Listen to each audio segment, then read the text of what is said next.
Oi, oi, you lovely people. So, welcome to Cranked and Ranked.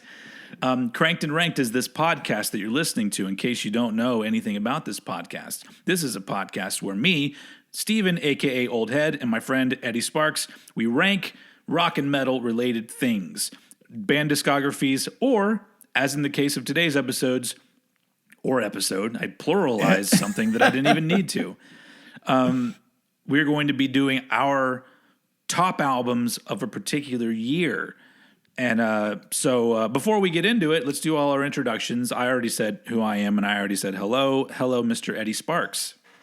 Hey, how's it going? Great, man. That was like the awkward kid that like comes to school and he's like, "Hi, how are you?" That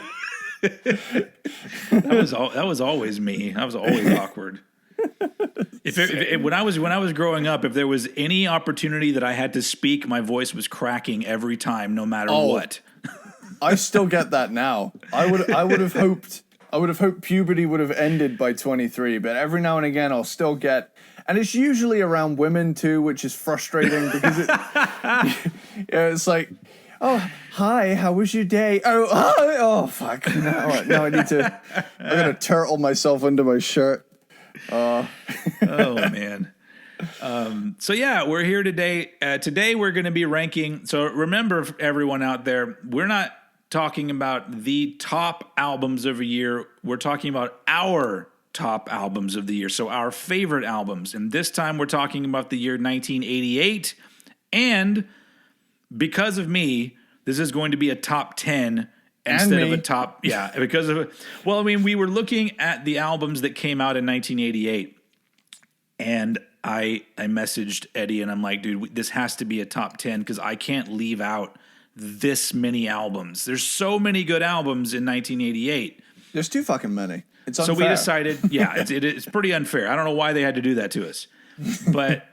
So we decided we usually do a top 5 a piece, but we're going to do a top 10 a piece. So this is going to be a giant-sized edition, as they used to say in the big old comic books. It would say giant-sized edition, and that's what you're getting. You're getting a huge edition of Cranked and Ranked with our top 10 favorite albums of 1988, and we'll also have some honorable mentions at the end because there was so much that. So literally with my 15, my top 10, and my 5. I'm leaving out some really big albums. Yeah. So if that says anything about 1988, it's fucking weird. But so let's go ahead and just jump right into it. So in 1988, I was 10 years old. In 1988, you were negative 20. 10. Negative 10. I just made you a lot younger. You were negative 10. That's the exact halfway mark between our births. Yeah, that's right. So this is cool. And I wouldn't know if anyone came to me in 1988 as a 10-year-old kid and said like, "Hey, one day you're going to be talking to a dude 20 years younger than you over in the UK on something called the internet." I'd have been like, "Get the fuck out of here." I wouldn't have said that. I would have been like, "That's really cool, mister." Something like that.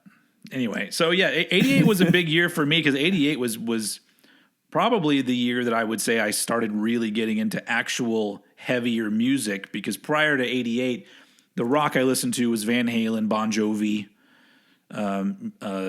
Cinderella, first Cinderella album is pretty heavy, but 88 is when I can remember truly starting to see heavier stuff and going, ooh, I'm kind of into some of this. So let's just go ahead and jump right into it. Since we're doing 10 albums a piece and some extra ones, get ready, folks. Grab a drink, get your Snuggie on or something. Get comfortable. Does anybody have Snuggies anymore? I've never had a Snuggie, but they look really comfortable. Yeah. Are onesies still a big thing as well? Because isn't that the same thing? A Snuggie is a onesie, right? Nah, a Snuggie is like a blanket with sleeves. Oh. The onesie. I mean, I suppose, I don't know. Ah, Christ! The time is flying by these days. I can't keep up with trends anymore. All that just made, you said onesie, and it just made me think of like those like, was it like thermals that people would wear back in the day, where there was a little pocket in the back for you to poop through? Yeah. I actually have one of Spyro the Dragon, and it is in the top of my cupboard, my wardrobe, right over there. And did you ever use the back flap properly? Like, did you decide, I'm gonna go poop, I'm gonna take this flap down and not take the rest of my clothes off? I'm way too OCD to even begin to think about pooping with clothes on. I'm a naked pooper. Oh, wow. Okay. Do you also shower right after you're done? Yeah, I do. Yeah. Sometimes I feel like it. Oh yeah, we're talking about music in this podcast. If you are new, we do go off on tangents at times, but let's try to keep it. We'll try to keep it reined in a little bit for this one. I'm making no promises though. So let's go ahead and start off. Usually I let Eddie go first. So let's go. Your number 10 album of 1988. Okay, so it's funny that you opened it with "This is a mainly rock and metal podcast." I'm gonna come, I'm gonna come straight out and say "Straight Outta Compton." Oh wow! Yeah, this is cool because I'm gonna mention some hip hop albums in this episode, and we don't mention it often. But this is one of those albums that I left out, and I'm like, oh, that it hurts to leave this one out, but I had to. Straight Outta Compton from N.w.a. Let's do it. I mean, all you got to do is look at the track list, and it is like, I mean, that group is like a who's who, yeah, of big names, And I had to include some gangster rap on this one. I had to go for this classic. I mean, the track list on this fucker, the title track, Fuck the Police, Gangster, like, that's only the first 3 songs, and it's already just banger central. And it's definitely one of my go-to records when I'm in a hip-hop mood. Yeah. It's just badass from start to finish. My personal favorite on the record, whenever Eazy-E is on the mic, I am 100% on board, because like I know he wasn't like the guy that was writing the stuff, but he had such a really unique, cool delivery. Which he was the legit gangster guy. Yeah, like that's why, like, so he had a little bit of experience in his voice, I guess you would say. Yeah, for sure. I just I love as well that there's samples that pop up all the time that would appear in hip hop, 30 years down the line, Yeah. It really is a how to make gangster rap album, Yeah, I mean, at that point, I think the only other person who was well known who was doing that kind of thing was Ice-T. And that was really it on like a high level where a lot of people knew about it. For sure. Yeah. I just really, really love this album. And when it comes to hip hop, this is one of my top ones that I go for. Yeah. So yeah, that is. And honestly, I was going to say, on a podcast like this, when we talk about rock and metal, I think albums like Straight Outta Compton, there's an aggression and an urgency to it that makes it. Like you understand why people who are also into metal and rock would like this album, and many other hip hop albums, because that's why that's the thing that connects me with it, is the energy and the sheer like balls behind all of it. It's just, especially this album. It certainly has that badass, aggressive, you can't bring me down vibe, Yep, absolutely. And that's like, there's a common thread with, metal and, hip hop, in that there's an aggressive edge to it. And I think that's what gives it that crossover appeal, even though some people are closed-minded and won't accept it, Well, I feel like from my experience when I was younger, I might be wrong because I didn't hang out with like a lot of like different kinds of people, but I feel like, especially when you're coming from the area of fuck the police, the African American experience with the police, I'm not comparing the two, but when you were a metalhead with long hair and wore metal t-shirts, the police also fucked with you. Yeah. And so like I felt a connection there, and I'm all like, yeah, why are these cops such assholes all the fucking time? And I realized, comparatively speaking, they were being very easy on us, but at the same time, I'm just like, yeah, why does this shit happen? And so Yeah. that's always been a connection with me in that, because I'm just like, yeah, I mean, I got treated unfairly too, like, but to be fair, like, my unfair treating is is miles below. It's, it was a minor inconvenience. It's something that, you can relate to regardless of the severity of it, because discrimination of any kind is fucked up, Sure. and really at the end of the day, I think it's just down to the fact that you can empathize with it and just be like, yeah, you know what, being discriminated against is fucked up, whether it's for who you like to sleep with, who you like, what color your skin is, where you're from, what music you like to listen to. If someone's giving you a hard time about, something that defines you, it's discrimination. It's fucked. Yeah. And I think that it's always important to point out that that my connection with hip hop and metal are both that they feel like a release of aggression. Yeah. And that's why I love them both so much. But that's an excellent number 10. You done talking about that one? I'm done with Straight Outta Compton. All right. So it's funny that you did make a comment that is related to this band but isn't on this particular album. So my top 10 has been changing a lot. This has been really rough.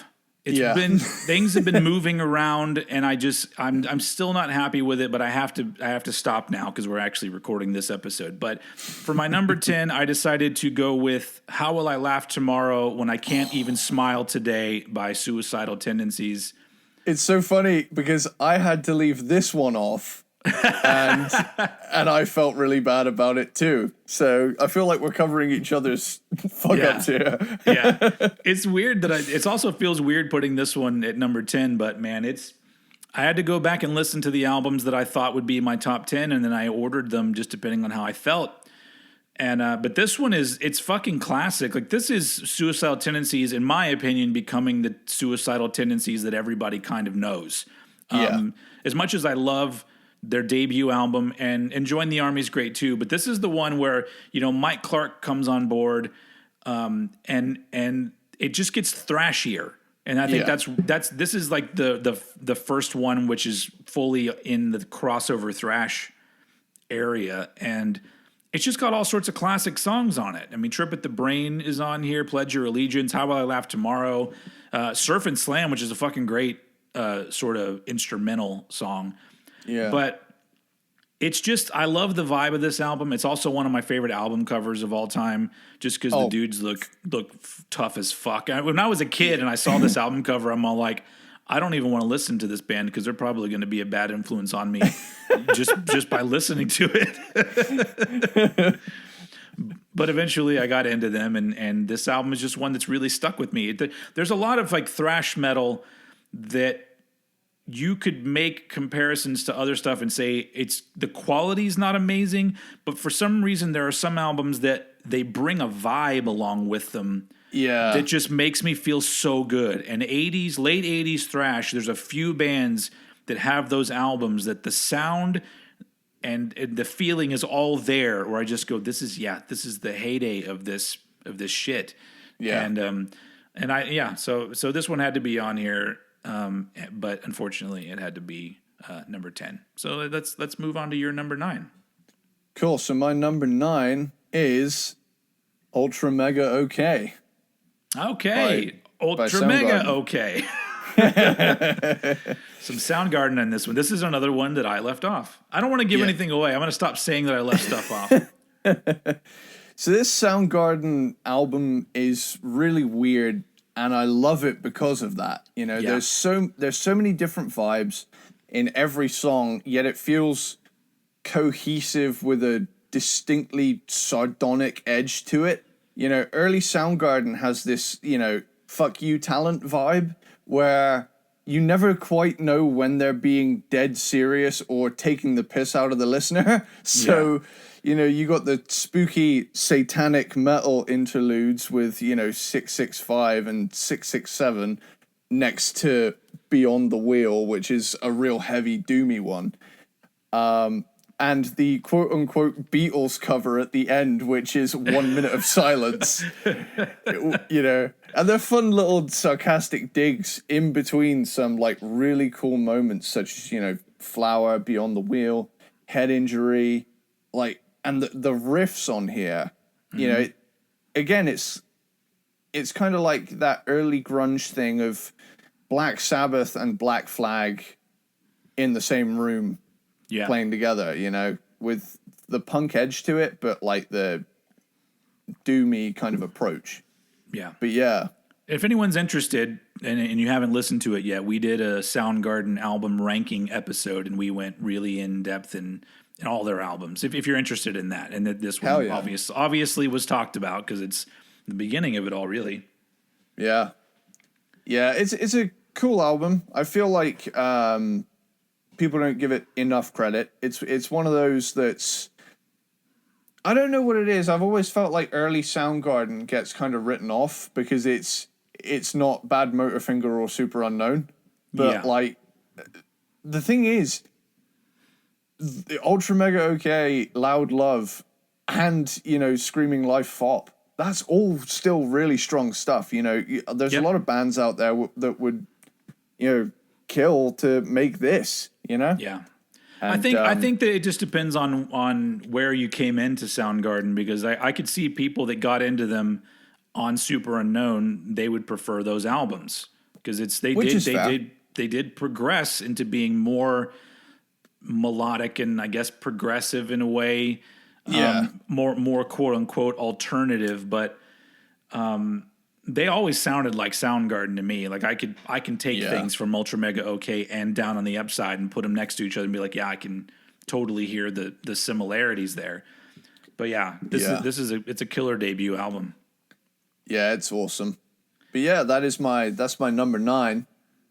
Okay, so moving on to another one that this is probably one that a lot of people probably have this up a lot higher in their top 10 of 1988, and having it here at number 9, I'm just like, oh god, you kind of scared. Somebody's gonna be mad at me, but it made it to the top 10. My number 9 is Seventh Son of a Seventh Son by Iron Maiden.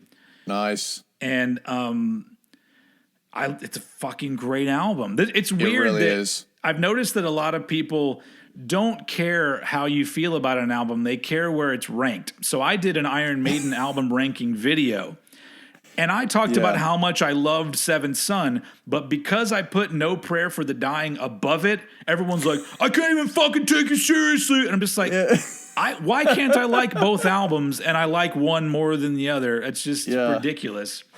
But my reasoning for that ranking and for why it's here at number 9 is pretty much the same, because I feel like Iron Maiden, in my opinion, kept making steps forward that were really cool. And this one was a step forward, but I think songwriting-wise, to me, it's not as good as Somewhere in Time. Yeah. And so because of that, I go, well, so this is not an album I go to a lot because I like it, but it doesn't grab me the same way that all of their previous albums did. But that's like comparing, that's like somebody saying, do you want $1 million or would you like $1,010? And it's just like, I don't know. Either way, I'm getting $1 million. One is $10 more. And so I feel like this is like, you know, $10 less than the other $1 million that you get with the other Iron Maiden albums, because this is a stone cold fucking classic. And it's got really, I would say that the most memorable, because I always bring in like my life, quote unquote, into how I feel about certain things. And Can I Play with Madness will always be a memory to me because my daughter really liked that song when she was very young, but she would call it Can I Play with Magnets? And so every time I hear that song, I can't hear it without it being, Can I Play with Magnets? Like every single time. And I know that she probably heard it that way and went, yeah, that would be cool to play with magnets. That's awesome. I love stuff like that. Yeah. But yeah, this has got so much cool shit in it and on it as well. But for some reason, it's not as strong to me personally as these other 8 albums that we'll be talking about. I have to say something too. Every time I bring up this album, I have to bring up. I love Iron Maiden, but my biggest gripe about Iron Maiden is that they occasionally play their songs too fast. I don't know if they really do it anymore, but I love the tempo and groove of the song Seventh Son of a Seventh Son on the album is perfect. Yeah. So the bounce of the seventh son of a seventh son, like it's perfect. But then they play it live and it's all like seventh son of a seventh son, seventh son of a seventh son. And I'm just like, why do they have to play it that? It's like you're literally losing the cool mood of the song when you play it so fast. I don't know if that's Nico's fault. But it's just one of those things that whenever I hear him play it live, I'm all like, why do they got to speed it up so much? Are they trying to like cram it in because it's like a really long song? And anyway, that's just a little gripe that I have, because it's just like, I'm just like, just leave that song out if you're just going to play it really fast, because I'll listen to it on the album. Anyway, that was my number 9. Moving on to your number 8.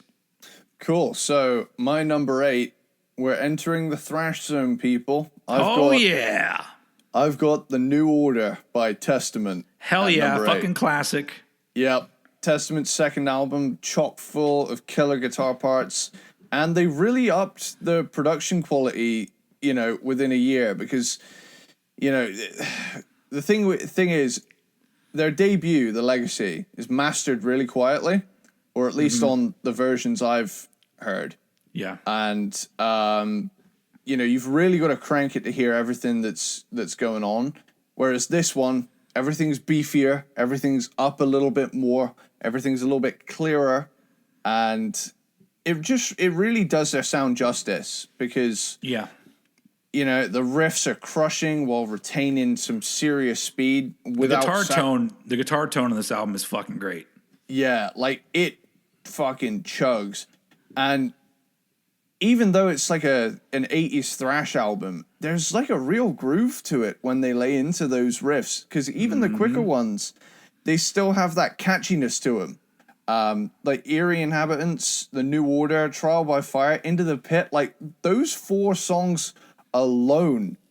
Hell, if they released the first 4 songs as an EP, this would be a classic EP. But fucking hell, they did 6 more songs of that, and it's just... Even the Aerosmith cover of Nobody's Fault, it's all just really heavy, melodic yet shreddy stuff, because there's a lot of cool clean guitar parts on here too. Honestly, it's a definite contender for a top 10 of my thrash records ever. But they definitely made up for coming late to the thrash thing a little bit with their album releases, when they released fucking 4 stellar thrash albums in a row year after year. But that, not only that, their output in general has been amazingly strong. That's why I like when people say, if we were going to put, make the big 4 into a big 5, you have to put Exodus because they were around back in the day. I'm like, no, Exodus is a great band. Fucking, like, I don't care when Testament came out. Like, they eclipsed so many other bands and continue to do so. I mean, so that's they're number 5. Actually, since Slayer broke up, let's just move Testament into the 4th spot. Yeah, let's do it. Fuck it. The space is there. Someone occupy it. Yeah. But yeah, the album rules. It's a must-have, and Alex Skolnick is a beast. Woo! But yeah, all in all, excellent thrash album. New Order by Testament. Hell yeah. And then and guess what? We just met up right here on number 8 because my number 8 is the New Order by Testament. No fucking way. Yeah, so nice. we matched up. We did do a matchy here. I agree with everything you said. And this once again, I also did a Testament album ranking video, which people also got mad at because the Gathering wasn't high enough. But I'm just like, come on, people, come on. Settle down. But my reasoning for this one not being like one of like I don't remember what number this one was at in my ranking, but it wasn't one of the top 2, and that's because there's a little bit of filler on here. Now when I say filler, I just mean like there's little instrumental interludes, and there's an Aerosmith song. So you pare it down where it's just it's the actual song. You know, it's a pretty short album with even with those things. But the strength of the shit on this album is insane. Yeah. Like if any argument towards or against Testament, I'm just going to meet it with Disciples of the Watch. Just listen to that one. It's like, and that's even later on the album. But there's like, you already went through it. There's so many great tracks on here, and the debut album from Testament is also very strong, but like you were right, they upped their game, and this is an album that they themselves would claim is a rushed album, which is one of those things where like I hate when people, their opinions are based on things like that. They go, "Oh, that album was clearly rushed." I'm all like, a lot of great albums were rushed. Yeah, I don't understand that being an argument, but that is usually somebody's go-to statement when they don't really know what they're talking about. So anyway, you can't tell that this is rushed. This album's fucking great, and I don't have really anything to add from what you added. It's amazing. So it had to go here at number 8. It also feels weird. Like this was an album that was, I would go, this is clearly in my top 10, and then it went to number 8, and I'm like, that's interesting. So I'm really excited to see where this goes. So let's move on to number 7. Cool. So my number 7 pick is No Rest for the Wicked, Ozzy Osbourne. Wow. That is one I didn't expect, but that's some nice. It's whatever the words I'm saying. It's nice that this album is going to get some love. Yeah, this one is mad underrated. You know, it seems to be the forgotten one with regards to, because people always talk about Blizzard of Oz and Diary, you know. They occasionally mention Bark at the Moon. They usually jump on the bandwagon of Ultimate Sin is hair metal and it's not fucking cool to like it. But like, also like people, album. Yeah, so do I. but people also completely forget about this one and just talk about No More Tears when it comes to the Zakk Wylde era when he came on board. Seriously, do yourself a favor if you haven't heard it, because my God, there is like every chorus on here is memorable as fuck. Yeah, this is the first Ozzy album with Zakk Wylde. It's equal parts cheesy 80s and pure badassery, because like the riffs are really heavy, but the approach is still pretty, 80s and that might be why it gets a little bit overlooked, because I think with No More Tears, Ozzy kind of reined in his lyric writing. Yeah. And it was a little more serious and straightforward, whereas this one you got like crazy babies on it. Yeah. It's still got the hair metal in its veins. Yeah. But yeah. Like all the songs on here have catchy earworm qualities, and I'm all about the prominent bass in the mix, especially considering it's an 80s album. Yeah. You listen to Breaking All the Rules, the bass is way up. Like that song rules. That song is like one of my favorite Ozzy songs. Yeah, same. I remember the first time I heard it, the bass is so loud in that song, it was rumbling my my grandparents' TV. I was watching it on there, and I was like, "Whoa, this is heavy." You know, you got Miracle Man, Devil's Daughter, Holy War, Crazy Babies. You know what? You know, I'm just listing off the whole track list at this point. This record is underrated as hell and deserves a lot more attention because it's quality. It's quality stuff. Yeah. Yep.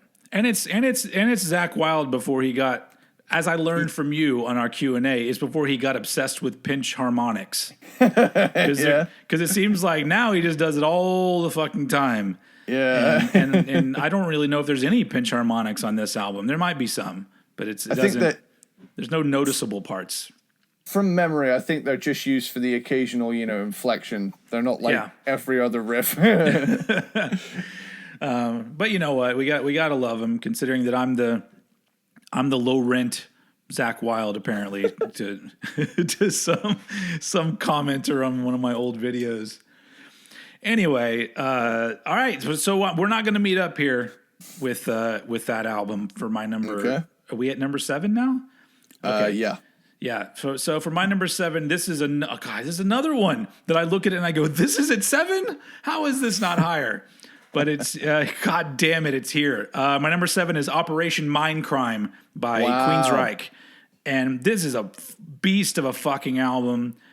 And I don't know. This is an album I feel almost speaks for itself. Like, you just say Operation Mindcrime and you leave. And then the album just, it's you don't need to say anything else about this album. It's just so many good tracks all the way through. The album never, ever, ever lets up. And to be completely honest with you, I don't give two shits about the story on the album.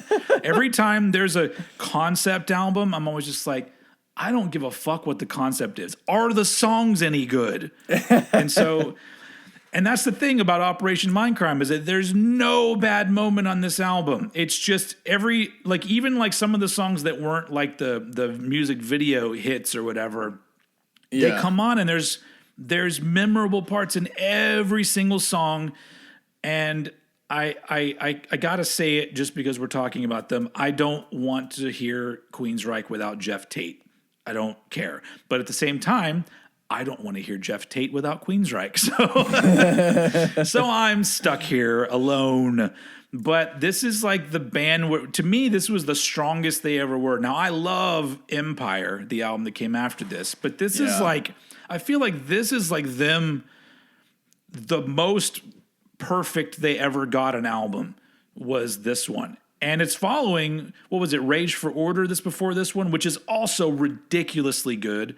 Yeah. So yeah, this is one where it just always pops up. This is a shoe-in for 1988 discussions for albums. It's I don't even want to talk to you if this is not in your top 10. If it's not in your top 10, Eddie, this is the last episode of this podcast we ever do. If it makes you feel any better, it is in my honorable mentions. But it's just so damn good, and like the big songs. I think the big songs off of here were "I Don't Believe in Love" and "Eyes of a Stranger." Yeah. But those are like stranger. But here's the thing: the album is so strong. Those two albums are on those two songs are on the second half of the album, and "Eyes of the Stranger" is the last song on the album. Yeah, like there's just so much good shit here. And I love when bands do that, when they have the balls to have one of the massive singles close the thing. Like, yeah, that's a bold move. They did, I know that this is one of those cases when they finished this album, they probably walked out of the studio like, we're the fucking best band in the world. I'm pretty sure, and I would not fault them for that. I'd be like, you should feel that way after making this fucking album. Which is why it's weird that it's here at number 7. But personally speaking, the next albums we'll talk about have more weight with me personally. But this is a motherfucker of an album. My number 7, Operation Mindcrime. Cool. So, my number 6. Uh-huh. I'm just going to come right out and say it. Best lead guitar tone of all time goes to Out of This World by Europe. Oh shit! I totally forgot this album came out in 1988. Yep. And every guitar solo on it is pure bliss. Like Key Marcello, who was the guitarist who came in after John Norum departed, fucking amazing. Awesome guitar tone. Like I can't get over it at how buttery smooth all the legato runs are on every single solo on this album. Is just epic. And I will willingly fight anyone in an Applebee's parking lot if they want to disagree. I mean, this is one of those. Like, I know that Europe is not everybody's cup of tea, but there's something about like when is Superstitious the first song on the album? Is that how the album starts? Yep, that's the opener. Just the beginning of the "Keep on walking that road and now follow." Just the vocals. I'm always just like, oh, this is tasty right here. And then it's got Let the Good Times Rock on it, which is literally like the kind of song you would put on before you're going to go out and party. It's baby, tonight we will celebrate. That's a great album. Dude, Out of This World. Let me just get the track listing up real quick. Out of This World Europe album. Yeah. This whole fucking thing. There's actually a video on YouTube sometimes that I visit that literally is just 8 minutes long, and it's just all of the solos on this album in one place. Yeah. So I can't be the only one that thinks like the tone on this is delicious. And also I'm willing to raise my hand and say this is one of those times that I'm not mad that they re-recorded a song, because this version of Open Your Heart is amazing. And I know they did it on Stormwind, I think it's called. That's their second album. I don't know if I've even heard the original version of that song. Yep. Well, you don't need to, because this one's the best. But yeah, like Sign of the Times, I just can't get over it. It's a very lead guitar and vocal melody album. Yeah. There is, I think it's in Lights and Shadows, where there's a kick-ass keyboard solo in there as well, but like, good God, if you just want some catchy, poodle-permed 80s hard rock with amazing musicians playing it, then this is the album, man. What's the vocalist's name? Joey Tempest. He does these little things in some of the songs that I love where he inserts like yes, but they're always really understated. He'll go, yeah.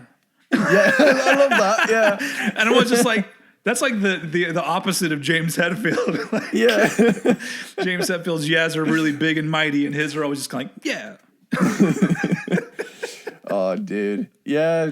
Europe are the problem I have is that people always say, oh, everybody's sick of the Final Countdown. And don't listen to the Final Countdown. They've got like hundreds of other, or maybe not hundreds, but a bunch of other great songs. How can you be tired of the Final Countdown? Like that's that's just fucking great. Plus that album rules also. But I mean, this is another good. This isn't on my list. I'm glad that it's here because it was one that like I for some reason didn't even connect with me. It was an 88, and I'm like, oh, it was an 88, but it wouldn't have been in my top 10, but it may have been in my honorables. But it's a good album.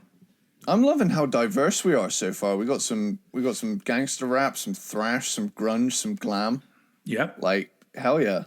Let's keep this train rolling. If we're moving on, we're at 6, right? Yep. If we're moving on to 6, for me, we're moving right back into thrash metal territory with a motherfucker of an album. My number 6 is Forbidden Evil by the band Forbidden. Hell yeah. And it is, we did a Forbidden album ranking episode. If you're interested, go check it out. But we talked a lot about how amazing all of their albums are, but especially the first 2. This is like one of my favorite debut thrash albums. Like it's up there with some of the best, and it's a ripper, dude. Like that album doesn't let up. It makes me exhausted sometimes. Just everybody is firing on all cylinders all of the time, Go ahead. Sorry, I was just gonna chime in. You've only got to listen to Off the Edge, like Yeah. to wear yourself out, like in a good way, but like, Yeah. good God, yeah, it's intense. But that's a good example because there's all these. I think we talked about it. I don't remember what band we were talking about, but I talked about how when you're a metal fan, there are things that may seem silly to other people, but in the metal world, they are badass as fuck. Yeah. And there's so many of those on Yeah. this album. And Off the Edge is that just the fucking I'm near the edge. I'm on the edge. I'm off the edge. Like that. Like it's just, and his delivery, like Russ Anderson's the vocalist, but he's one of my favorite metal vocalists. Yeah. Because I love a guy that has a really high range, has a unique voice, but also sounds really aggressive at the same time. Yeah. Like that's just fucking perfect for me. Because I don't want my vocalists to just be like raw, raw, raw, and I don't want them to be all the fucking time. I need them in the middle. Yeah. And all of my favorite metal vocalists are kind of in this middle area. And he's awesome. This album's awesome. I realize it's lesser known. Like if you're not a thrash metal head, if you're just into metal in general, you may not know how It's a great deep this cut album for is. sure. But I suggest looking up Forbidden Evil, which funny enough was the band's name. They were called Forbidden Evil, and then they changed their name to Forbidden and called their first album Forbidden Evil. Which isn't that what like Testament did that too? Because Testament's first album is The Legacy, and they were called The Legacy. Anyway, it's a little thrash metal history for you folks right there. So yeah, Forbidden Evil is just a ripper from beginning to end, and it had to go here on my list. And so it's my number 6. Time for the top 5. Top 5. Okay. So my number 5. I would have been a good DJ. Oh man. I would have been the guy that has the fucking sound effects and shit going on in the background because that would have just been so much fun. 97.1, 97.1 Yeah. on the radio. Yeah. My career would have been ruined by Howard Stern because I really would have been the guy that's like, let's rock and roll all night, everybody. Whoa! And then all of a sudden that wasn't cool anymore. Oh, dude. So my number 5 is South of Heaven by Slayer. Bam. There you go.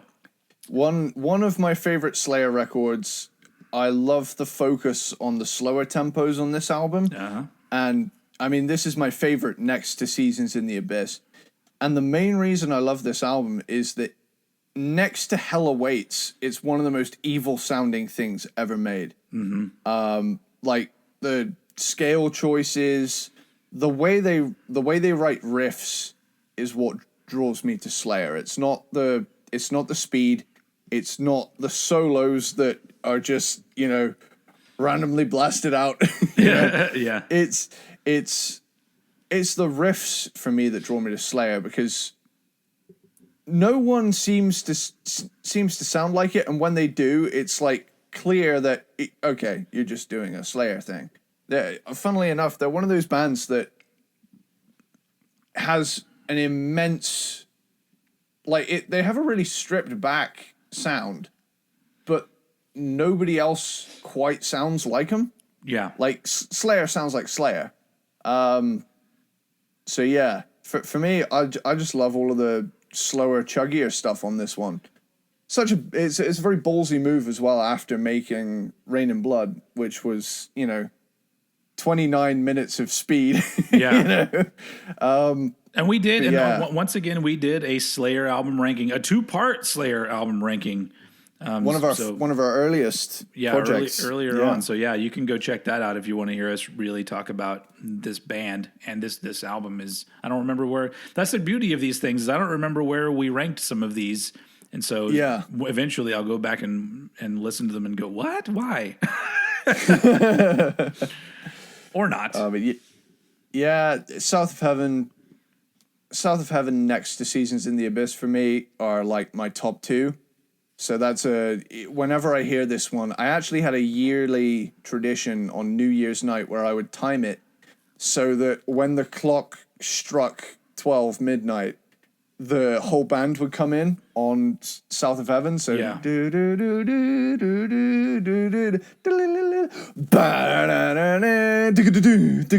I was like, fuck yeah. That's pretty sweet. I literally started the fucking year on the part that, you know, they all come in, and I was just so psyched. I remember I would do it every year. But I love how I don't know if it started. It probably started a few years ago, but I remember people started tweeting out how you could time Phil Collins in the air tonight. So when it hits midnight, the little drum fill, it plays. And I'm like, that's not a bad way to start your year, really.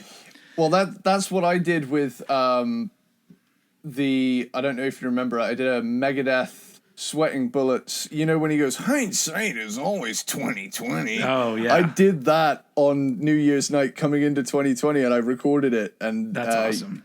I feel like it was an omen though, because it felt too good to be true. That's true. Dave fucked it up for everybody. Yeah. Do you? I also feel like the South of Heaven gets the same treatment as No Rest for the Wicked. I really do think that it's not. Yeah. It kind of gets glossed over, and I don't think anybody hates it, but everyone just kind of goes, "Cool, Rain and Blood," and "Cool, Seasons in the Abyss." Like because I think that this is one. I do think that there are, because it's a little more. I don't know what the word I'm looking for. They rein it in a little bit. They reined in blood before, and now they're reining it in. I think that's two different reigns. Fuck, I don't know. I'm not good with English. No, that's the same reigns. Yeah. They didn't even do the same reigns in their track listing. They had Raining Blood. Yeah. Raining Blood and Rain in Blood. That's really would that be a pun? Is that, I don't know. I mean, at this rate, they're fucking up worse than we are. That's true. Which one's the real one? Like, is it Rain in Blood or Raining Blood? But I guess that it doesn't matter. Why are we even talking about that? That's not 1988. 1988 was South of Heaven, where they spelled everything the same way. Are you done with South of Heaven there? Yeah. All right. Well, we're gonna move away and get less aggressive here. Wow. We just talked about an album that I think is one of the best debut albums ever, and we're going to follow it up with another that I think is also one of the best debut albums ever. My number 5 is Out of the Silent Planet by King's X. Nice. And I love this album. I love this band. It was recorded here. Or was it recorded in Houston? I know they lived in Houston at the time. I'm not really sure if it was recorded here. I just started reading the King's X biography book that came out, which once again is like, from now on, if anyone's going to put out a book about a band, I want it to be done where it's just interviews with the band and they're talking about it, and you just piece it together in a bio form. I don't want to hear somebody else's opinion as an author on shit. And that's the thing that I've learned, is that there's a lot of new books that have been coming out that are like that. That one I just read, Nothing But a Good Time, about all the 80s bands, it's all from their mouths for the most part. And this King's X book is the same way. And so I think that that's the way we got to be going, because I read like a Metallica biography, and and so many times the author just takes jabs at Lars, and I'm just like, why did you even write this fucking book, you moron? Anyway, so Out of the Silent Planet, the debut album from King's X, and it was recorded in Houston, Texas at Rampart Studios. Bam. Nice. And the nerd in me, I haven't gone there yet, but on the very back of the album cover, there's a picture of King's X on a particular street where you see some buildings from the Houston skyline. And my wife found the actual corner and the street. And I'm like, oh, well, I want to go there and take my picture there. It looks different now. But I'm all like, that's the kind of nerd I am, where I'm like, I just want to go stand where King's X was standing. I did a similar thing. I've been trying to find out for like a few years now the exact spot on the beach in Isla Vista where they filmed the Everything About You video, the Only Kid Joe one. Yeah. And I think I found it, but because beaches changed so much over time, it's kind of hard to pinpoint. Yeah. But that's my equivalent to that. Yeah. But honestly, this is when I made the move to Houston a little over a year ago now. That was one of my big things, is like, oh, I'm going to move to the city that's on the King's X album. Like at the front of the album, you see the silhouette of the bottom of Texas, and then you see a little bit of the Houston skyline in the artwork. Yeah. And I just, anyway, we're not talking about the music here. The music is fucking amazing. And the thing that's great, one of the many things great about King's X is that this was their first of 3 albums in 3 years. They put out one in 88, 89, and 90, each one getting better than the one before. Like they did so much good shit all in a row. And this is just so out of the 3, this is my least favorite. But this is also one of those albums that's kind of sneaky. Like, I think all of their albums have this quality where there's always songs that immediately stand out for whatever reason. For one of Ty's cool fucking riffs or Doug Pinnick's vocals, or the harmonies or whatever. But then there are always those songs that when you first listen to the album, you're kind of like, this song's fine. But then later on, that one comes back at you and you're just like, oh, I didn't even fucking realize how amazing the song was. And that was the thing, that these dudes were so unique and amazing. And they had like album number 1. Like, I realized that it wasn't technically their first album. They did an album prior to this under, what was the band name that they used? Sneak Preview. Like the worst band name ever. It's like Sneak Preview. And it sounds very different from this, but they had already like cut their teeth. Like they were one of those. That's a thing that I don't think is ever going to happen again. When you see those stories of bands like this, and let's say like Twisted Sister, like bands that had to fucking pound it out in clubs, even if they were successful, not getting, any, mainstream recognition for 10 years or whatever, before they finally broke. And like King's X was like that. I think the actual version of King's X was formed in the early 80s, and their first album came out in 88. Whereas now I feel like if a band doesn't break in 3 to 4 years, they just break up. There's nobody wants to stick around anymore. But this is just such a great first album from a band that it's really hard to describe them. They're like the metal Beatles. It's there's so many, the harmonies are amazing. The songs are beautiful. And also like early on in their stuff, there's kind of like it's not always in the vocals, but or lyrics anyway, but there's a spiritual feeling in their stuff, because they were like Christian. They weren't a Christian band, but they occasionally sang about Christian themes or things having to deal with faith and things like that. Eventually they kind of moved a little bit away from that. Because Doug Pinnick became a guy that like started questioning his faith and ended up, dealing with his own sexuality, coming out as homosexual and stuff like that. I think that changed him as a person. That's another thing, because I'm only a few chapters into reading this book, and I really like am ready to get into the meat of like their steps forward as a band, because they're just so fucking fascinating to me. And they're recording a new album. They're mixing it right now, so cool. I'm very excited about that. But yeah, this is way back in the beginning of King's X, and I highly recommend this to anybody if you just like great melody and also some cool fucking riffs that are very different from what a lot of people were doing. If you listen to Ty play guitar, I don't know where he gets his shit from, but he'll throw things into a riff that normally you wouldn't put there because it's just unnecessary. In the scheme of the song, if you do this one riff, you're like, this riff is fine. But he'll throw in things where he switches to a minor key note real quick for a part of it, and you're just like, why did he do that? But the song takes on like a different life because of these little tiny, I guess, whatever inflections. Inflections is a good one. I told you I'm bad with words. But that's one of the great things about them, is that they'll take things, and maybe at first listen to you, it seems kind of simple, but you really kind of break it down. And you're like, oh, there's all these little things that make them a King's X song. And I've talked about this album enough. But I love it. My number 5, is that my number 5? My number 5 is Out of the Silent Planet. Cool. So my number 4 is one we've talked about quite recently. It's the 7th one by Toto. Okay, yeah, that was pretty recent. Yeah, this is one of my favorite Toto records. I love sappy 80s feel-good rock, and this delivers on that vibe really well. Was this your number 1 Toto album? Nah, I think this was number 3. I think it was. Okay. Yeah.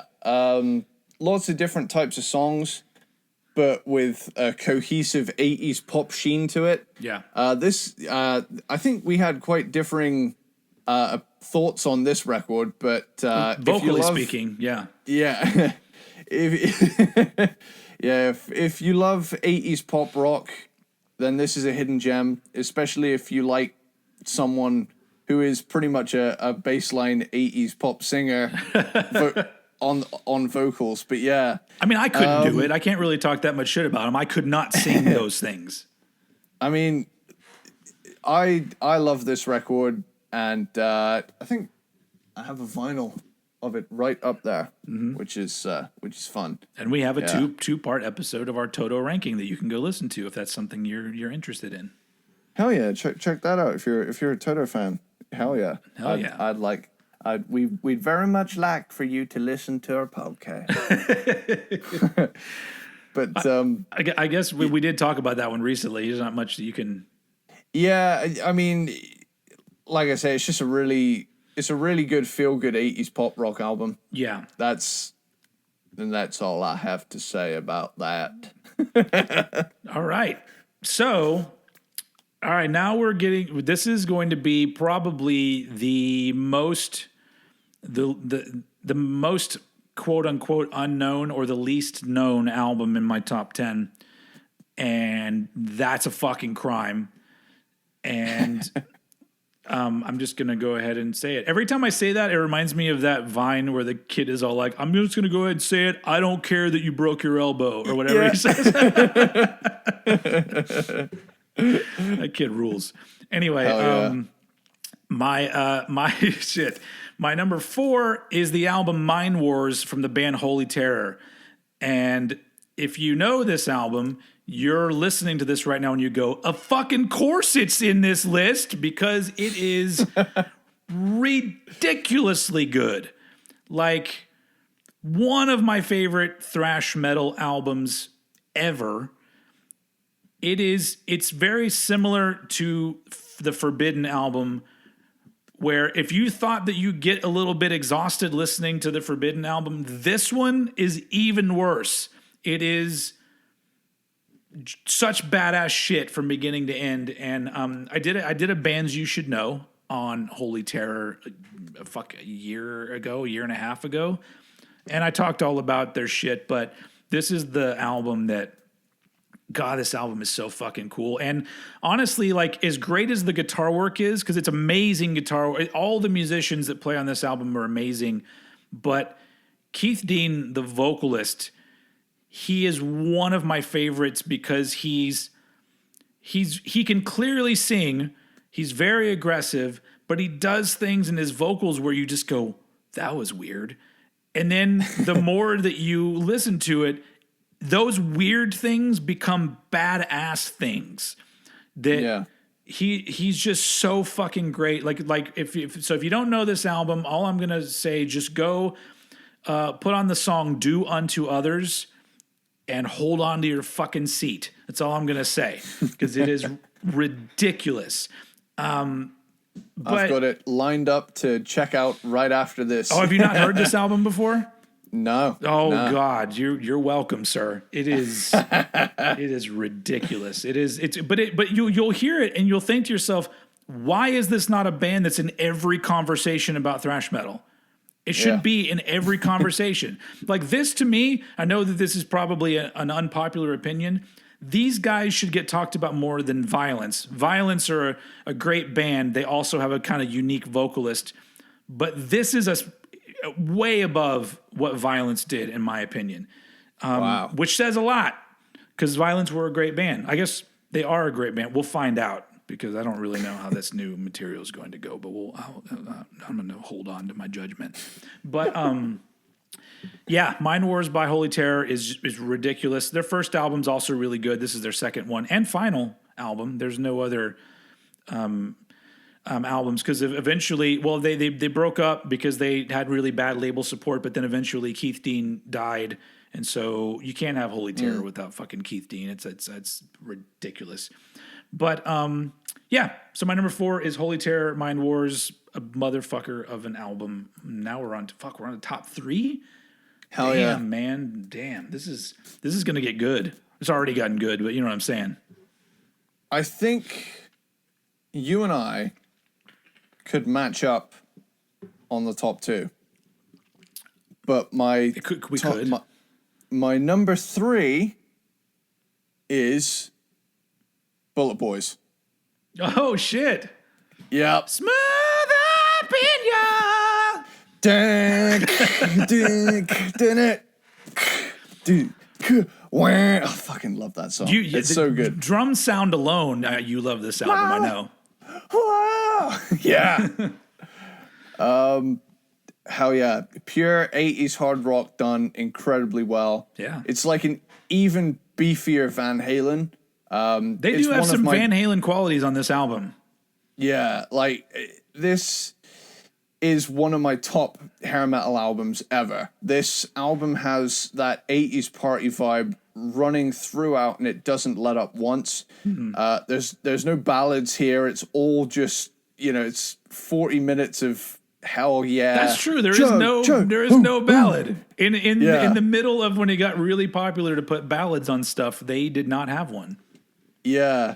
But that said, that they kind of sway on the dirty hair metal end of the spectrum, because like you can kind of measure glam bands of the era on a scale of I remember, I don't know if I've said this before, it's kind of the sugar to dirt ratio, and you've essentially got Poison on the sugar end and Wasp on the dirt end, and you can kind of fit in between either of those two depending on which way you sway. Yeah. But yeah, to me, these guys could have been huge had they come along 3 or 4 years earlier.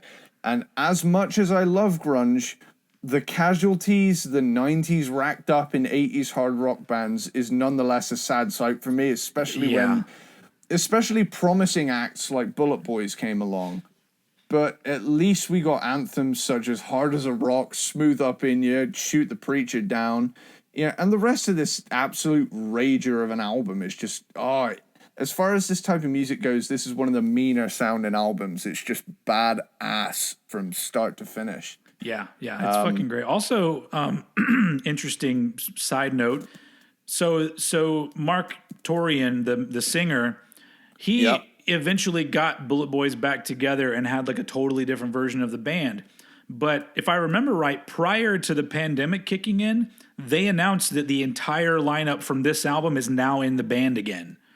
So you've got the entire first album lineup coming back. I don't know what they're going to be doing, or if the pandemic just fucked up all those plans altogether. But that's pretty exciting, because I saw Bullet Boys when they were like a different version with Mark Torian. Yeah. And Mark Torian, as a 50-year-old man or whatever, that dude can still fucking belt it out. Like, great singer. Hell yeah. Like, they have a real swagger and charisma to them too. Like, especially on this record, there's a real bombast to it. Yeah. And again, like I say, I think the best way to put it is it's a beefier Van Halen.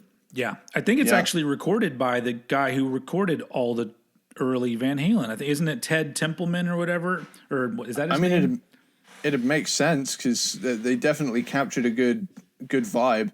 And it's not that they sound like a knockoff of Van Halen in any way. They just have that real party rockin' vibe to them. Well, it's that combination of the party vibe and the badass instruments. Words I'm looking to come out of my mouth. This is a bad episode for talkies, because it's hard to say. They're all very good at playing their instruments, is what I mean. And there's a party vibe. That's the one. So that's what I meant. But it's a great album. Another one that is not on my list, and I'm glad we're talking about it. So Cool. on to my number 3. So I think that my top 3 is not going to go the way that you think it's going to go. Okay. Maybe. I don't know.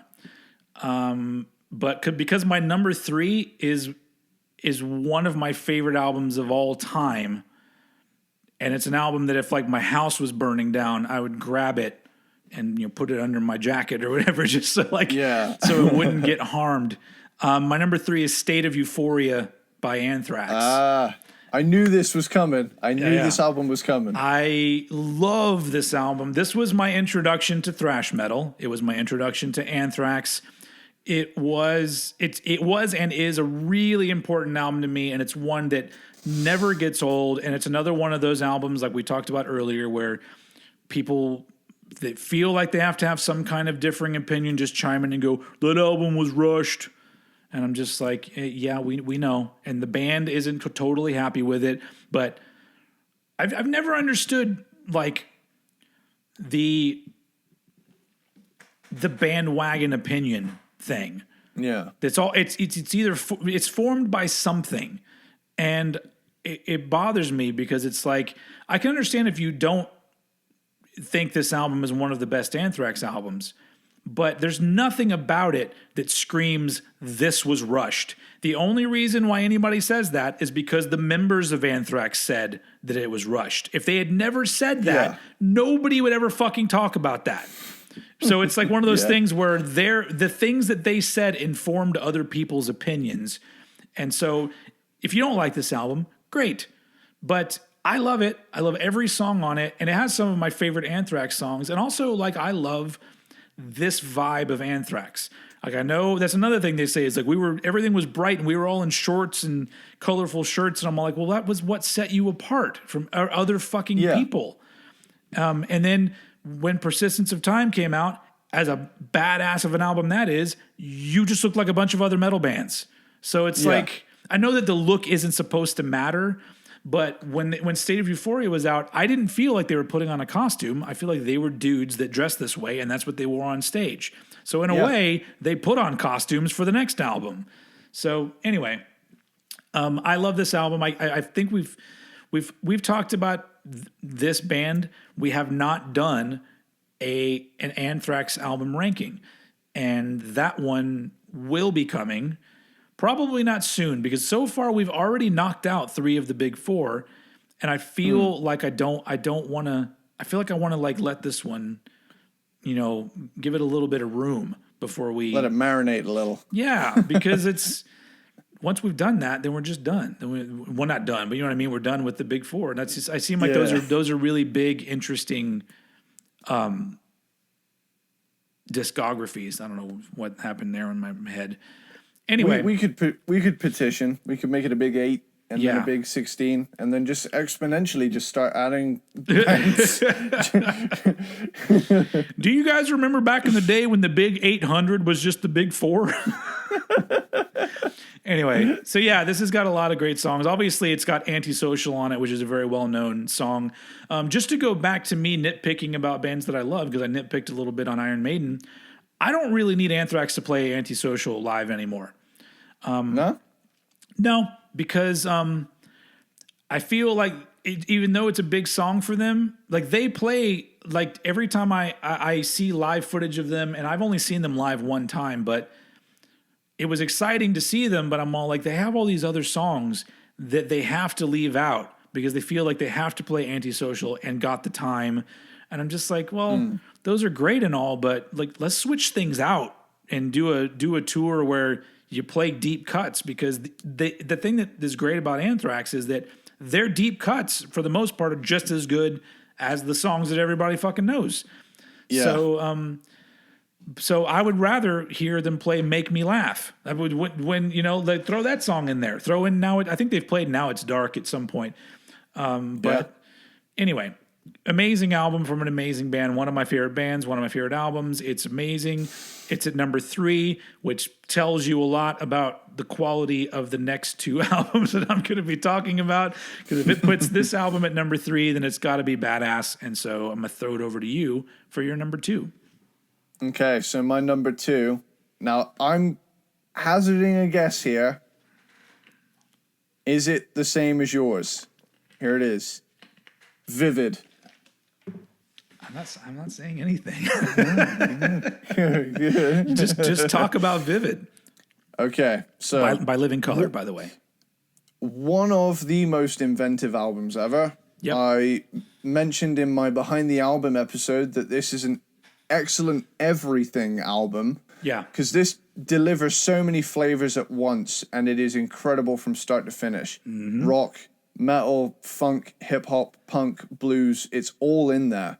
To be perfectly honest, all I would have to say for this record to qualify at its spot is to say it has Cult of Personality on it and then do a mic drop. Yeah. Yeah, pretty much an iconic song across the board. Yeah, and like this album is remarkably consistent and delivers everything flawlessly every time. Yep. And this would be in the top spot were it not for a certain band I love dearly. Finally, though, Open Letter to a Landlord, or sorry, Open Letter to a Landlord, should be as recognized as Cult of Personality, because it's a fucking amazing song. Great song. Thinking back here a minute, you know when you did that, the VHS Living Colour thing, where you where like there was the whole build up of and you get therapy, that cracked me up because I did the exact same thing while watching it. You can't not sing it when that part comes. So that was a series of videos I do called VHS Rewind, and I talked about the Living Colour VHS, which is called Primer, and when there was the build up to that song, I sing the first line because it's just it's infectious. Like it's just it's great. Hell yeah. It's an amazing album. If you haven't heard it, you're a dingus. Go out and listen to it. Well, no, if they haven't heard it, that's fine. Go listen to it. It's an amazing album.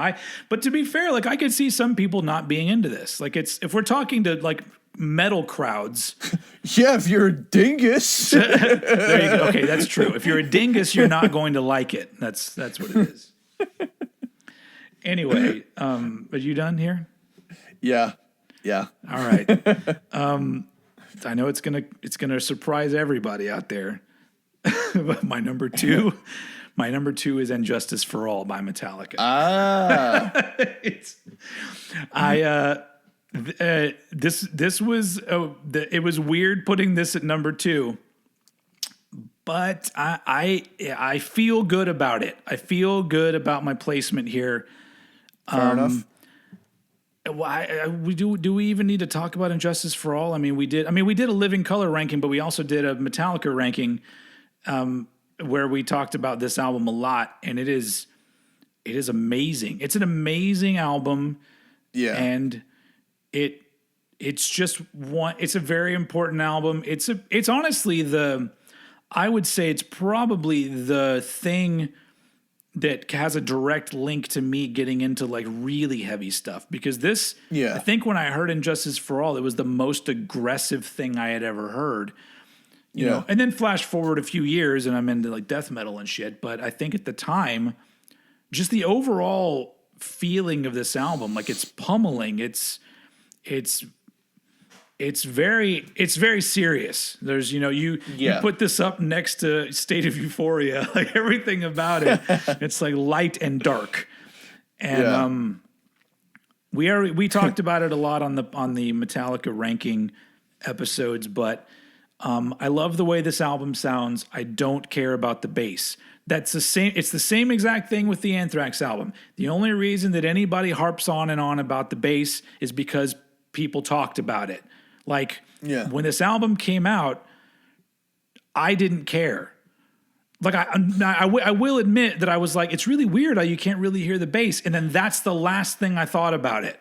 Because I'm just like, this album is so fucking cool. I don't care at all about that. Now, once you play it louder than a certain level, that stops being a problem anyway, because the guitars are so scooped, they've got the bass frequencies in there anyway. So yeah, and I think that's what they talked about too, is that the frequencies of the guitar and the bass and what Jason is playing on the bass, they're so locked in with each other that it's buried in there. Now I'll admit it's low, but I don't care. I want this album how it sounds. I've almost gotten to the point now where that's literally like a line drawn in the sand when it comes to people that I don't want to know and I think are trash people, are the people that when somebody posts something from this album, they always go, listen to Injustice for Jason. And I'm like, get the fuck out. Just, you literally have no reason to be here. Because all it is some other dude played bass on the album.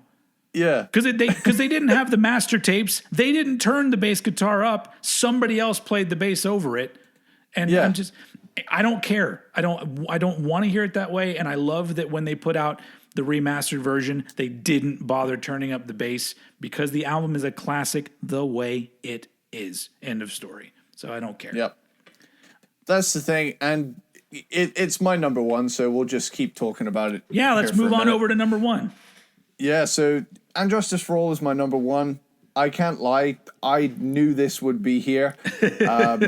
It's one of my favorite albums by one of my favorite bands. Mm-hmm. This album, like we say, admittedly has its faults, but it was never a problem for me because the songs are so next level, you know? Yeah. It was the logical conclusion to their 80s era, topping out with the most technical that they would ever get. Right out of the gate, it has the best opener of any Metallica album and stays killer right till the end. Also has my favorite Kirk Hammett solo in it. Yep, and Lars Ulrich's best drum fill. Oh yeah. In Frayed Ends. Yeah, is that the one? Yeah. Yeah. Have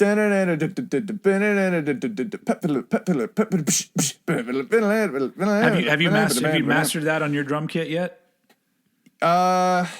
Let's see. It's the chokes, the cymbal chokes at the end. That's the tricky part. Is switching over from the. I think you should make a video for your channel of you attempting to learn that part of the song. I think that would be fascinating, especially because you love it so much. If you imagine the video where you're struggling with it and you finally master it, that moment, and then behind you can play like "You're the best around," you know. Oh, did we do a fucking harmony there? That's cool. We might have. Oh, I can't wait to hear this one. It's gonna be awesome. I'll make sure and edit it right together and see if we actually harmonized. Awesome. Yeah. I mean, this is where it comes out and it's like horrendously dissonant, but we tried. That's all right. I'll throw some auto-tune on there. You're the best.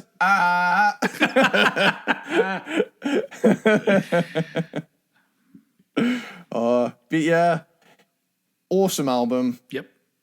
So awesome album. Yep.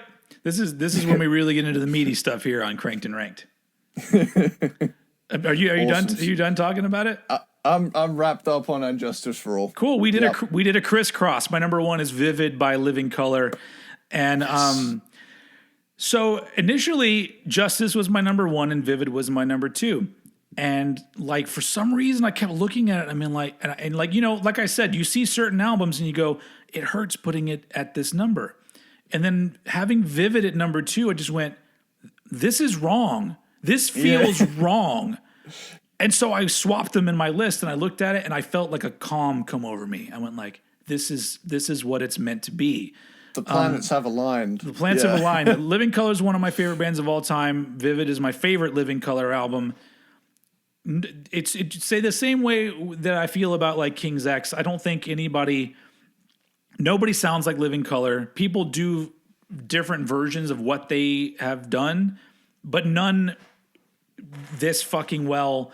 And the songwriting quality on this album all the way through is ridiculous. And it's one that has grown with me over the years because it has that quality where, of course, you love Cult of Personality the first time you hear it.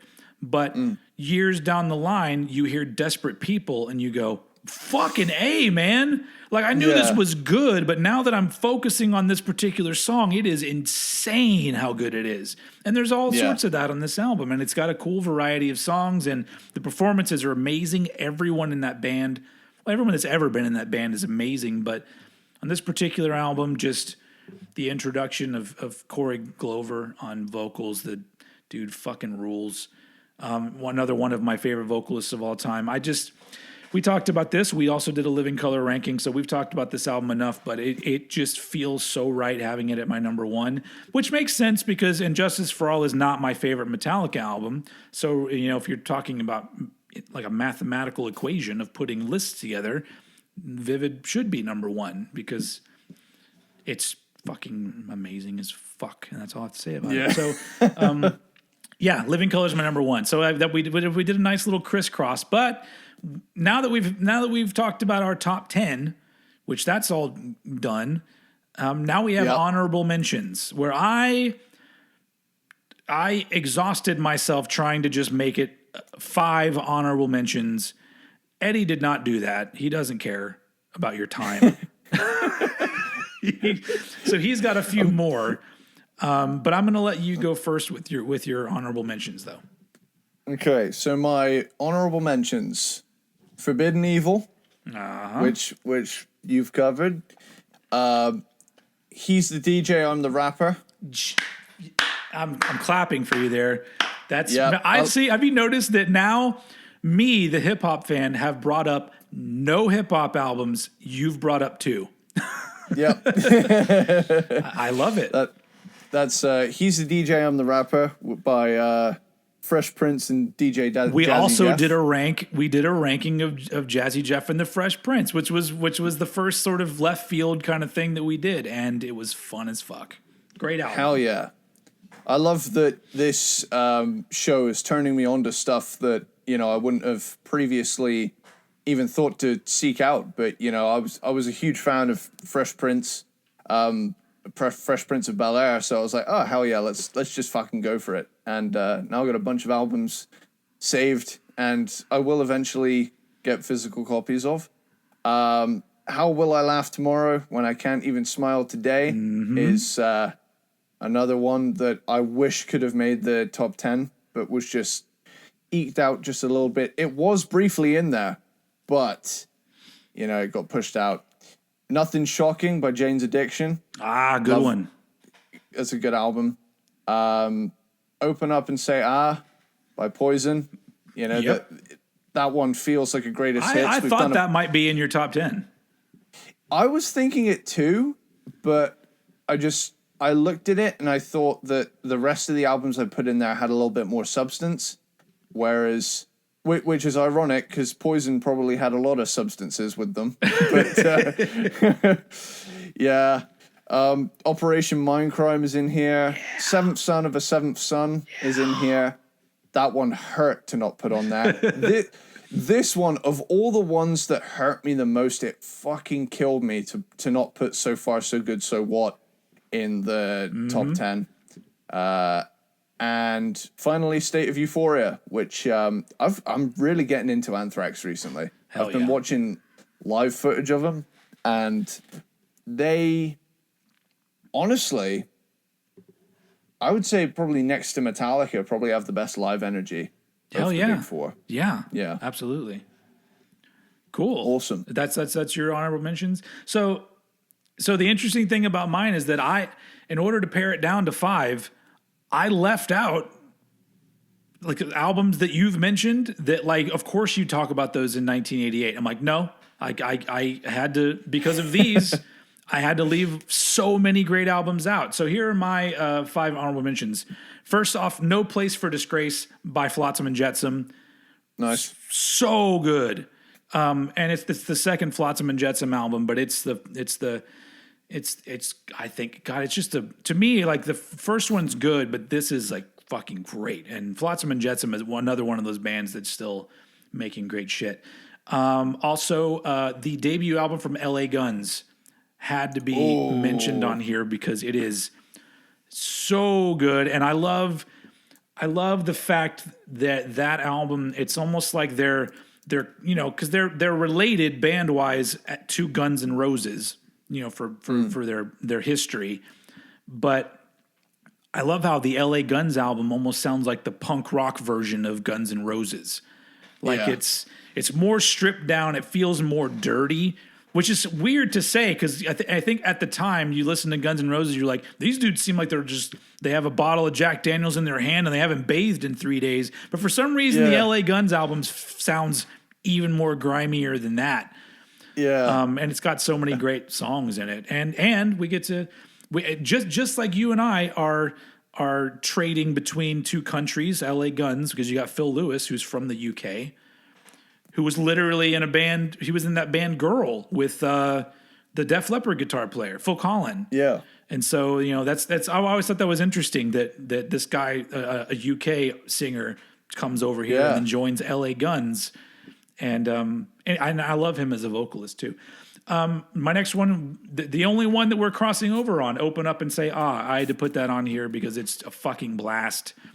It is. You can't talk about 1988 without talking about that album. So I left my 2 hip hop albums for the last 2 because it was really hard leaving these out of the top 10 because I love both of these albums so much. But they had to be left out. And not only that, both of the albums you mentioned are not anywhere mentioned. So the fact that I'm not mentioning Straight Outta Compton or He's the DJ, like that hurts a lot.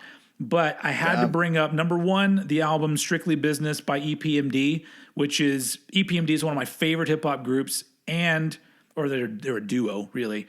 But Strictly Business is so fucking good. And it's like, to me, it's the beginning of when hip hop artists started incorporating like funk, heavy funk samples into their music. Yeah.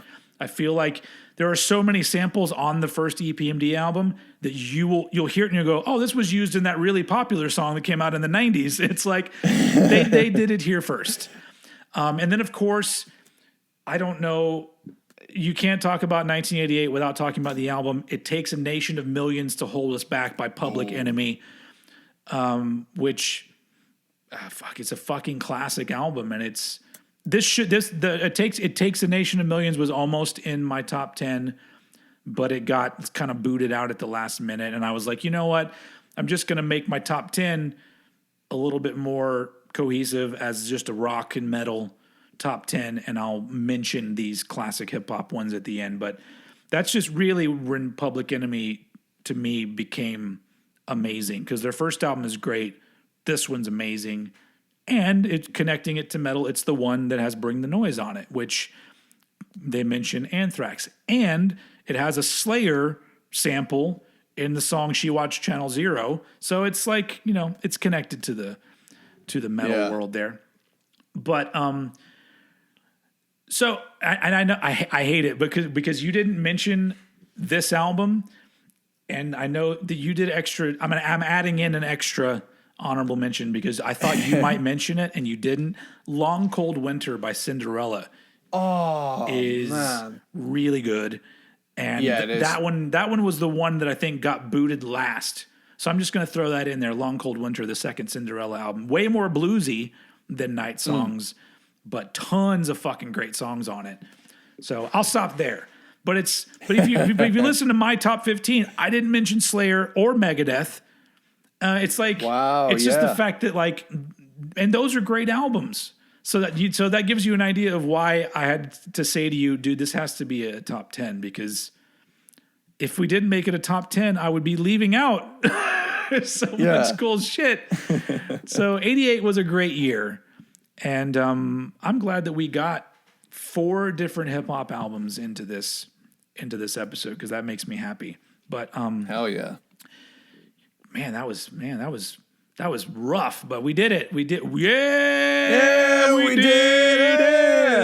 it. Every episode that I don't do that now, I'm all like, oh, if I fucked up, I got to go back and put it in. Do you know what we need to do?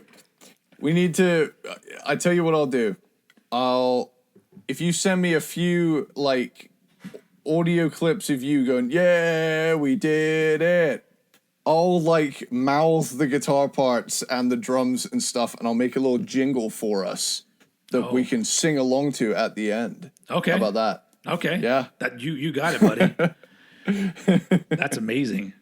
I honestly like that's one of those things that I don't know how to make GIFs, but I want to make one that just has Ja Rule's face and it just says, "Yeah, we did it." So like whenever you can send it out to people, like whenever, because I like sending GIFs. I don't know why. It's probably because I don't like I don't like talking to people. So I just like getting my point across with a funny GIF of some kind, or a GIF, depending on how you want to pronounce it. But GIF to me is fucking peanut butter. GIF is what those moving pictures are. I'm an old man. Speaking of peanut butter platypus. Peanut butter platypus. Hey, that was great. That was an amazing segue. Thank you to all the peanut butter. Nope. The peanut butter platypuses. It's really hard to say sometimes. Peanut butter platypuses. Did you know the guy that made the Segway died testing a Segway, demonstrating how it could stop on a dime, and he just rolled straight off a cliff? Is that true? From what I've heard. That's not an urban legend? Let's find out. Segway. Added bonus content, everyone. We Google what happened to the guy that invented the Segway. Just when you thought it was over.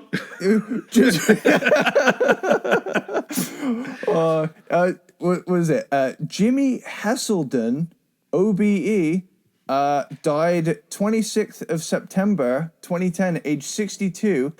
Cause of death, accidental fall off cliff while riding a Segway. Oh my God. Wow. Segway boss died in quote unquote act of courtesy. Oh my God. Fuck. What happened to this? I don't see Segways anymore. Is that a thing that even is out there now? I mean, this was probably a PR nightmare for the company, to be honest. Yeah. Its own creator died riding his own invention off a cliff. Yeah. That's the equivalent.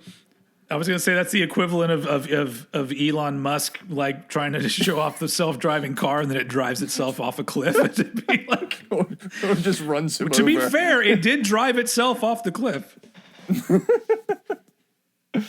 Oh man. Hell yeah. Where were we? So yes. Thank you all for listening. This has been fun, and we're going to get back onto a band discography next time, but we're going to actually take a little break. The next week we won't have an episode because I have to take a break to go visit family. And, that happens. But considering like what the number of breaks we've taken in a year of doing episodes, I think it's maybe like 4 times I think that we've taken weeks off or something. So yeah, it's not many. You guys have been spoiled with all of the content we've been bringing you. You guys will be all right for a week. You just hang in there. Yeah. Also, if you weren't able to catch it when it was live, we did a live Q&A over on the Old Head YouTube channel. And it was pretty fun. But you can still go over there and watch it. If you go to Old Head on YouTube, you can see our answers to many questions. And it went really well. So we're toying with the idea of doing other live stream kind of things. Yeah. I don't. That's a whole new world to me. And I know a lot of people out there are all like, you can use Twitch. And I was like, I don't know anything about Twitch. And also there's their marketing or their layout. It gatekeeps me from getting in there because I go, oh, Twitch, and it goes, this is for gamers, and I go, oh, well, this is not for me then because I'm not a gamer and I'm not interested in broadcasting myself playing a video game. So I'm just like, all right, well, never mind, this ain't for me. I'll wait until you go to Twitch and it says this is for everyone, and then I'll be like, all right, cool, I'm coming in. I mean, to be honest, have you seen that like big controversy recently? I know I keep bringing stuff up, but there was a big thing. The Twitch developer died on Twitch. There was a big thing recently where they had to like review some of their content policies regarding like nudity on the platform because there were hot tub streamers who like basically does what it says, who are very scantily clad, very conventionally attractive women. Apparently something they had to like renew the thing. They had to give them their own category or something because they kept invading other people's thing and stealing people's subscribers. Apparently, I don't know. It's a fucking What? mess, but yeah, I don't know. That whole thing makes me nervous. I don't know. I'm not. Yeah. if we do Twitch, I'm going to let you hold my hand into it because I don't understand it. But I'm only just getting good at making YouTube content. And that being said, if you're not subscribed to Eddie Sparxx on YouTube, go do that as well. But let's go ahead and wrap this up before we move into another weird conversation that has nothing to do with the year 1988. So I hope you enjoyed this. If you're listening to this on YouTube, put your favorite 1988 albums in the comments. We'll be back next week. No, we won't be back next week. We're taking a week off, and then we're getting back to a new band discography, and it'll be pretty fun. So we'll see you then. And as usual, I'm going to throw it over to Mr. Edward Sparxx to take us out. Later, dude.